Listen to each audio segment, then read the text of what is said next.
You know, when the oxen went out west, you know, you had a wagon and you were really limited on the amount of space that you had. So no, not everybody took a walking plow out there. It was pretty rare for somebody to have a plow bottom. So what people took when they went, you know, was an axe and a grubbing hoe and something like the smaller tools. Now, an axe was considered to be the most important thing. But the grubbing hoe was something that was always used, you know, and so this ground's really soft right here, you know, but this is how you would have turned things up. You would have turned it by one little bit at a time. And so to multiply that workforce, you had to come up with something different. Because I'm going to tell you, while you could do that, you're going to be a long time getting an acre or a quarter of an acre for a garden. That's going to hurt. That's exactly right. So this is heavier than a garden hoe. Now that's one thing. You let the weight of this thing come down. And it'll cut the grass and the roots and, you know, and then you just turn it over. And so it's an effective tool, but it's not light like a garden hoe, where a garden hoe is just meant to cultivate. It is meant to work in already loosened ground. And so, you know, then another tool that was used was a spade. Can you imagine now going out to the field, with a spade to plow the ground, you know? And so you'd be plowing your garden. Now I have known people that did this, that spaded their garden, and they'd start in the fall and they'd spade every day that they could in the winter time, and that's what they had. They didn't have a garden tiller. They didn't have a plow. They didn't have a horse. They didn't have a garden tractor. So, you know, they'd go out and they'd spade their ground. They'd get it ready for the seed, for seed preparation, you know. So it was a real advantage to somebody when they went out west if they could come up with something to multiply the work. So the oxen was the thing. The oxen, with the force of the ox with the plow, would so much increase the amount of tillage that they could do, you know. That was just what caused them to really advance. Hundreds and hundreds of years that they had harnessed the ox and the ass and the horse for labor. So they had that workforce multiplier already working for them, to the extent that they had plowed all of their ground. They were already at peak production, and then by the time they came to the United States, they were already past peak production in the continent for the time. So, you know, they were kind of headed downhill then, but the populations had grown because they were able to produce so much. So, you know, that was all increased. So that's a big workforce multiplier when you got to go from the spade to the ox. Another thing, I always like to show something that looks like a tillage tool. This is called a mattox. Well, it's got this spade or blade on it that's a lot like your grubbing hoe. You know, it was used. You would grub out your ground. You'd grub out the roots. And so, being a mattox, this was a digging tool. And this is what your ancestors used to dig the trees out, to cut the roots. So, you know, it would be sharpened, but it would be sharpened much blunter, because you're going to use this right down in the dirt. You're not caring. You know that, you know, you're not trying to save the edge on this thing. You're hammering this thing right down into the root. You're trying to break the root loose so that you can get it out of the way, so you can go ahead and till your soil. But it's got a blade. It's got a blade a lot like the grubbing hoe. Then you got another tool here, which has a blade that looks a lot the same. So this thing looks to some people like that'd be another digging tool. That'd be a mattox or something. But this absolutely is not for using in the ground. This is an adze. So the adze is what you use to shape your logs with. You took an adze and you went down across the top of your log in little bitty chops, and then you peel it off. So when you see these log cabins, they were either shaped with a broad axe or an adze. And so they'd go down across the top of the log. They'd usually have a line on that log so that they knew what size they wanted it to be, and they'd cut down to that line. You'd make little chips going down through there, and then you come down back across it and you knock those chips out, and then it would be flat down across your log. Well, you know, it's a tool that looks a lot like a digging tool, but it's absolutely not. I mean, this has got a very sharp edge on it compared to the mattox or the grubbing hoe.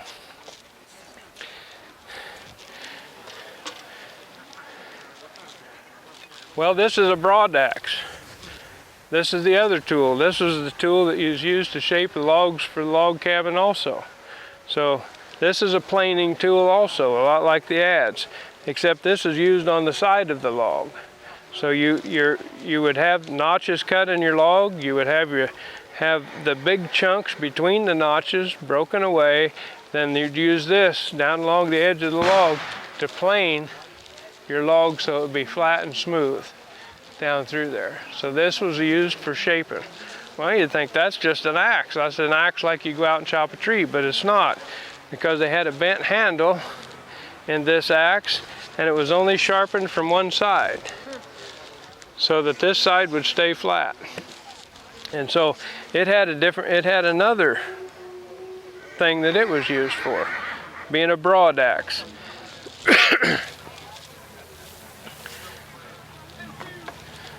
So mat axe, broad axe, then you have the double bitted axe, which everybody kind of knows what that is. There you go. This is a double bitted axe, and so you know they sharpened this on both sides, you know, so that they could just one side get dull, they could flip it around and use the other side. But actually, one side was always sharper than the other side.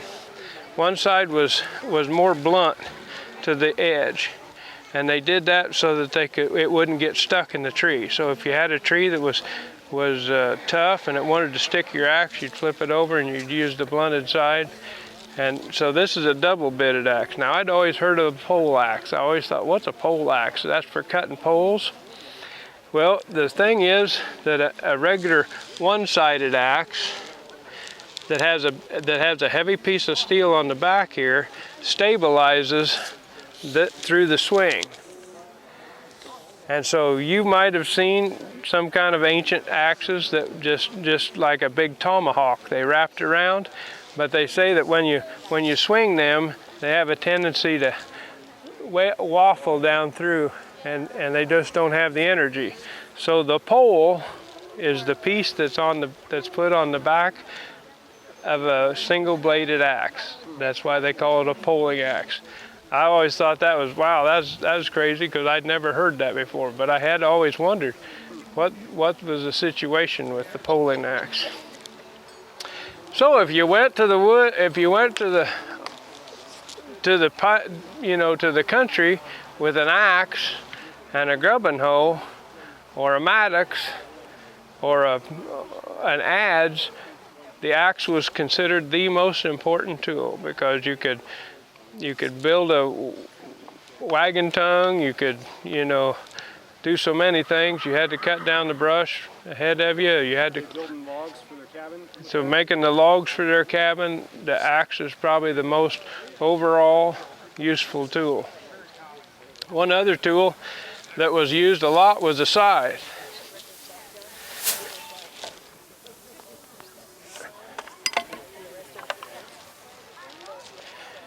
And so the hooked cutting edge, this goes back to the time of the Egyptians. This is probably a 10,000-year-old technology, the curved blade. You know, the curved cutting edge. And so when you swing this, anything that gets caught inside that curve is going to get cut. Well, you know, I've seen these used as a kid. You know, there were a lot of people around before they had weed eaters. You'd see guys go along the edge of their, and they'd trim their weeds and stuff up like that. But then this is a scythe. Now, so I watched my dad have a scythe, and he always say, "Don't touch that thing. It's sharp. That will get you." Well, you know, I looked at that thing hanging on the wall like, oh, man, that thing may jump down off of here and whittle me to pieces, you know, because of the way he went about it. But no, the scythe is a sharpened, hooked cutting blade also. And so, while it's an ancient tool, it's kind of amazing the amount of work that you can do with this. And so, if you went on YouTube, you'd find all kinds of scything videos where you could, and I'm not kidding you, you could mow this yard with this scythe. When they're sharp and they're set, you can mow just so closer than a mower. You've demonstrated the movement? Yes, this is what it is. And so, you know, a lot of scythers say, man, that's the perfect exercise. Yeah. You're rocking back and forth, you're twisting, you know, you're giving yourself an excellent exercise, an excellent workout. And so anyway, this is it, you know. And then say you have a line which you're cutting. If you're in easy cutting, you may be cutting all the way through to here. So you're cutting a wide swath. Yeah. And then if you're in tough cutting, you may be running over to a line here, because it's just, you know, that's about all the momentum will pull through. But this is it, and it always lays on the ground. You really don't ever pick the scythe up. You don't really push it with your right hand. You just use your right hand basically to stabilize it and to pull it back to the next stroke. And so it's amazing. I use this one all the time, and I can talk on the phone and not run out of breath using it. So, but it's a curved tool for cutting, just like the sickle. Now the sickle is still used throughout the world too. You know, people in India, they cut with a sickle and they bunch like rice and stuff, and so, you know, then it's thrashed. So but today when they came out with the sickle bar mower for a horse, he was mechanized. There's a mechanical advantage there. And so it increased what you could do with a scythe probably 100 or 150 fold. So that was a multiplication of technology there. With the one simple thing, a sickle bar mower, which was probably invented in the late 1700s or the early 1800s, but it went all the way to modern times because the tractor sickle bar mower really was the same technology. So now we use what they call a disc mower on a hay bind, and it's a little different thing, but it still mows hay. That's the technology. So there was a workforce multiplication with that. That was where the workforce was really multiplied.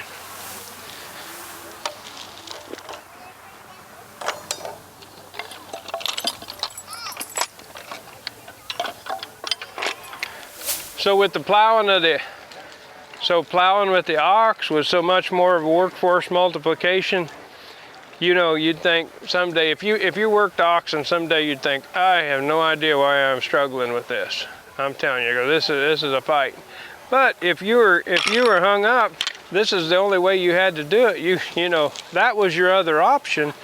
You're gonna be willing to go with the increase, you know, even if it's a single. Yeah. Now this is a milk cow, single milk cow yoke. So you might have a cow that you milk, and then you take her out and you plow the garden. And this yoke is made so that this cow could work right next to a horse. This would work for just the breast strap on a horse. This would be the breast strap on a cow. Where the horse has tugs coming back, this is where the cow's tugs would hook. So even if you had a single cow, you could go out and you could increase your ability to produce. When we're talking about just absolutely survival here, you know. What works to 10,000 years ago, this is what amazes me, still works today. Those cows still work just like they could have for 10,000 years.